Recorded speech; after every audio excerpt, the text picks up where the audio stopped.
Oke, teman-teman, sudah bisa kita mulai ya.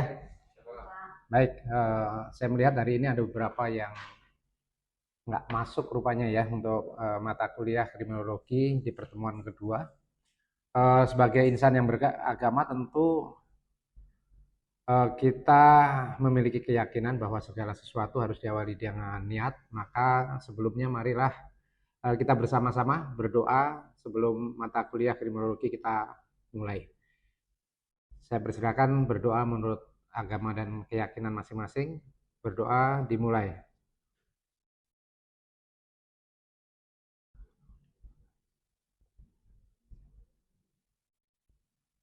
Berdoa selesai.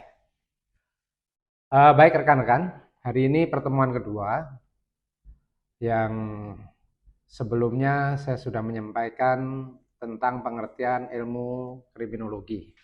Sebelum saya lanjutkan ke materi berikutnya, saya ingin bertanya apakah di pertemuan sebelumnya ada hal-hal atau kesulitan yang ditemukan di dalam mengulang atau mengulas mata kuliah yang saya sampaikan. Nggak ada ya. Kalau nggak ada, saya mau tanyakan ya tentang eh, adakah referensi atau pendapat ahli tentang ilmu kriminologi yang bisa silakan tunjuk tangan. Nggak ada ya pendapat tentang ilmu kriminologi ini. Yang pertama menurut eh, Bonger, menurut eh, Konstan, kemudian juga menurut ahli kriminologi lokal Pak Profesor Sujono bahwa ilmu kriminologi adalah ilmu pengetahuan dan berbagai ilmu yang mempelajari tentang kejahatan-kejahatan sebagai masalah manusia. Jadi pada prinsipnya dari semua ahli itu memiliki satu pandangan yang linear, yang hampir mirip atau sama untuk mendefinisikan tentang ilmu kriminologi. Baik, dari kegiatan yang kemarin, saya mau perlihatkan, nanti teman-teman boleh memberikan komentar ya tentang peristiwa ini. Kelihatan ya di layar ya. Ini adalah satu peristiwa yang pernah terjadi di Jakarta, tidak jauh dari kampus kita. Lokasinya di apartemen Green Pramuka. Jadi di dalam peristiwa ini ada satu kasus tentang pembunuhan. Ini maaf nih, agak ada masalah dengan suaranya. Nanti kita film bisu dulu nggak apa-apa nih, seperti zaman-zaman dahulu.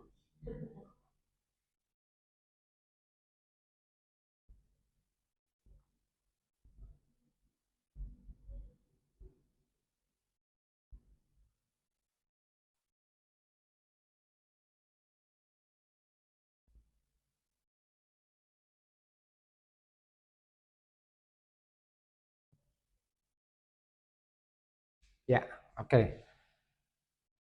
Ada komentar tentang peristiwa pembunuhan yang ada di apartemen sebelah.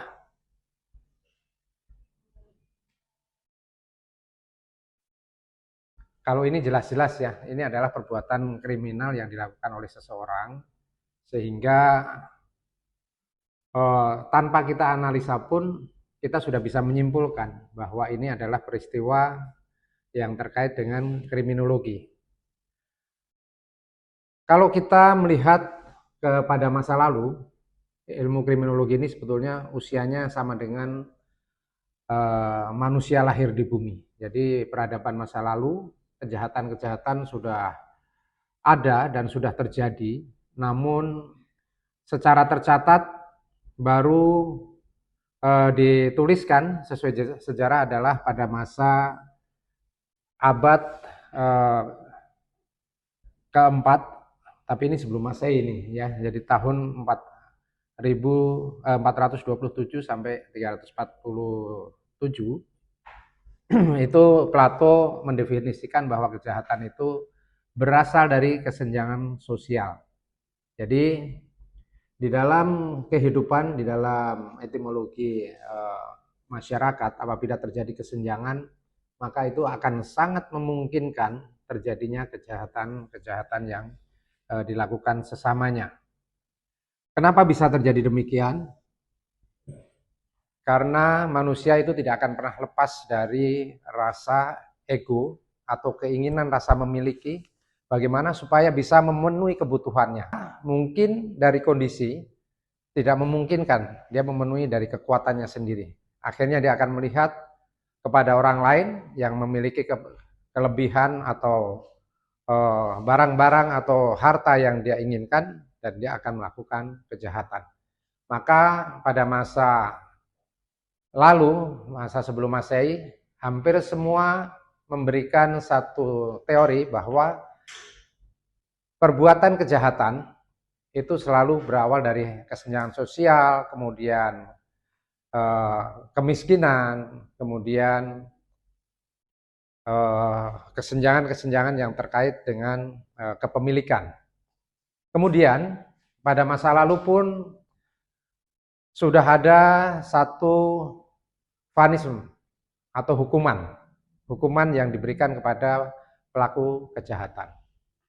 Kemudian pada abad pertengahan, ada abad ke-12, itu Thomas Aquinas juga mempertegas bahwa kemiskinan itu bisa mendorong terjadinya pencurian. Pencurian yang dilakukan oleh orang yang pada kondisi terpaksa itu dibolehkan. Tapi ini sebetulnya tidak dibenarkan secara hukum. Kemudian Thomas More pada abad ke-15 memberikan satu tinjauan bahwa sistem hukuman yang keras itu tidak akan bisa efektif memberikan efek menekan kejahatan. Ya. Kemudian di abad pencerahan, abad ke-18-19, yang sudah begitu banyak pendapat-pendapat dari para ahli sebelumnya, teman-teman sekalian, bahwa ilmu kriminologi ini adalah ilmu yang mempelajari tentang kejahatan dan pelaku kejahatan secara ilmiah. Artinya tidak berdasarkan asumsi, tetapi ilmu kriminologi juga ada kaitannya dengan hal-hal yang berkaitan dengan ilmu sosial yang lain. Oke, sampai di sini ada yang mau bertanya? Ya Pak, izin tanya, apakah ada hubungannya ilmu kriminologi dengan ilmu sosial lainnya? Oke, pertanyaan yang bagus. Jadi ada keterkaitan antara ilmu kriminologi dengan ilmu sosial lainnya. Yang pertama, ilmu kriminologi dengan hukum pidana. Yang kedua, ilmu kriminologi dengan antropologi. Yang ketiga, kriminologi dengan psikologi. Yang keempat, ilmu kriminologi dengan sosiologi. Yang kelima, ilmu kriminologi dengan kriminalistik. Dan yang terakhir adalah aplikasi kriminologi dalam menganalisis kejahatan. Ini nanti di pertemuan berikut saya akan menyampaikan apa hubungan antara ilmu kriminologi dengan ilmu sosial yang lain. Jadi tentu tidak akan lepas dari hal-hal yang sifatnya sifatnya dengan keilmuan yang lain. Kalau kita bicara kriminologi ada kaitannya dengan ilmu sosial lain, contoh dengan pidana, karena semua hal yang dilakukan atau hal-hal yang terkait dengan kriminal pasti akan ada pemidanaan. Demikian juga latar belakang terjadinya perbuatan kriminal, pasti itu akan ada satu kaitannya dengan sosiologi dari seseorang, bahkan mungkin dari psikologi. Seperti itu kira-kira. Ada lagi?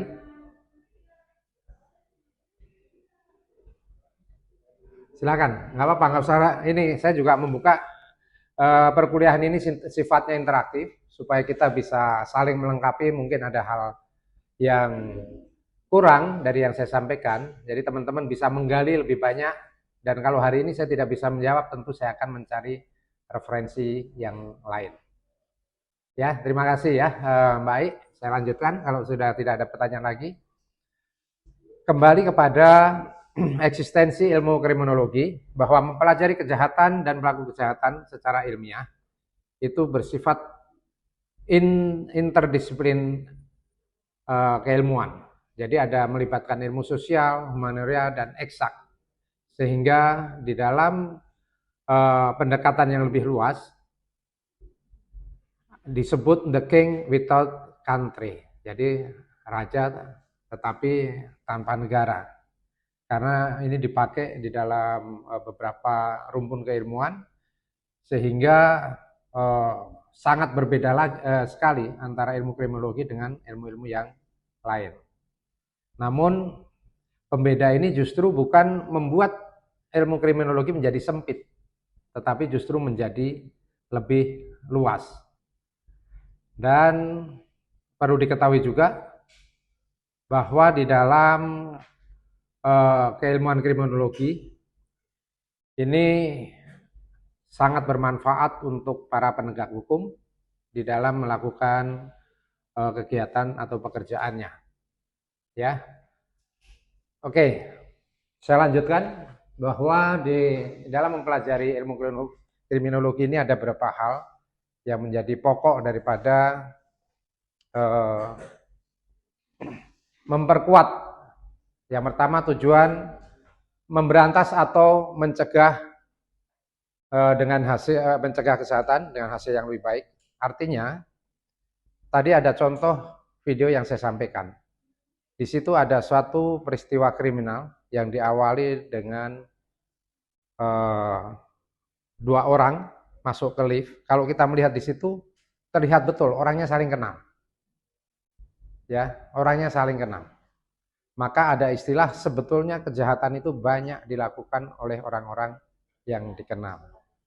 Ya, jadi ini harus menjadi perhatian kita semua, karena bukan tidak mungkin orang yang melakukan pendekatan baik dengan kita kemudian menjadi akrab, tapi di kemudian hari ternyata timbul peristiwa kriminal yang didapat adalah orang tersebut.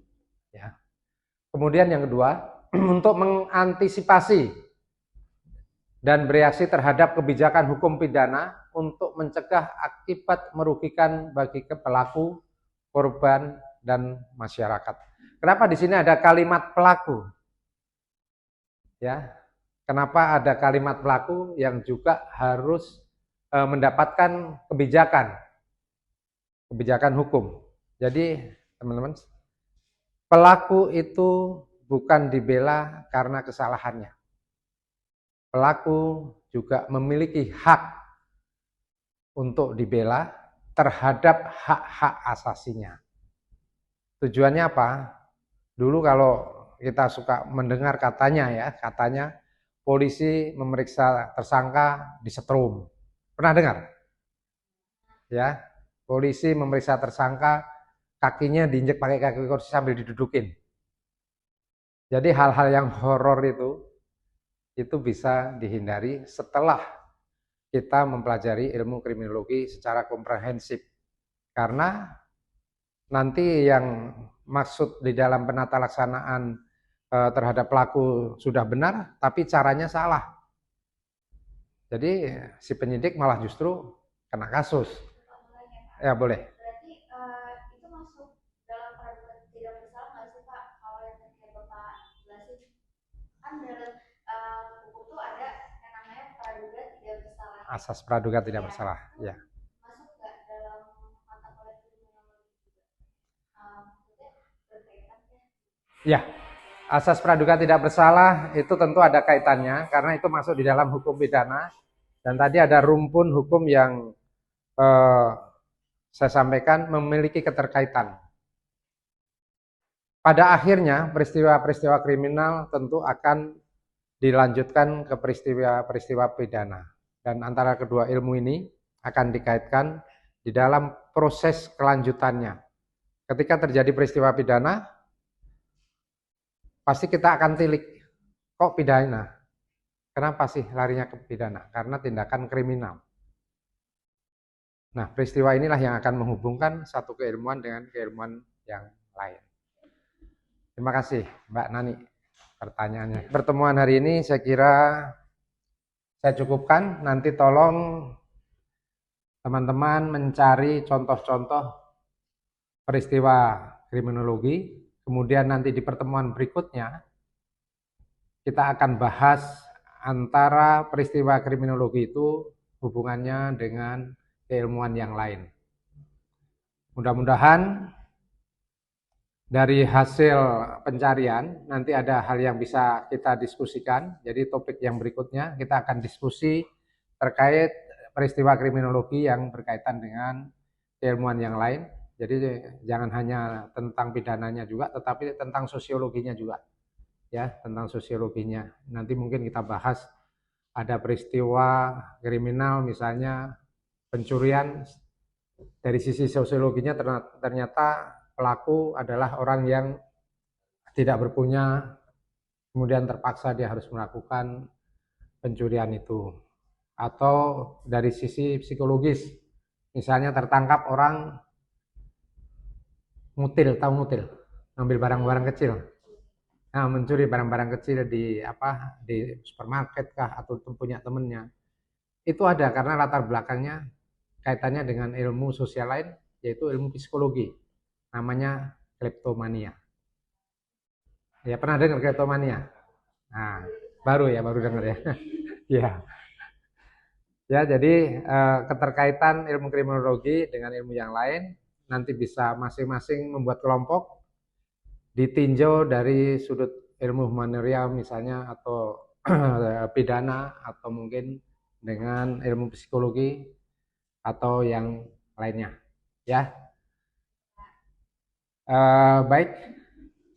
Sekali lagi saya ucapkan terima kasih kepada teman-teman semua dan saya tutup pertemuan ini dengan harapan di pertemuan berikutnya ada hal-hal lain yang bisa kita perkaya dan mempertebal pemahaman kita tentang materi yang hari ini saya sampaikan. Terima kasih. Assalamualaikum warahmatullahi wabarakatuh.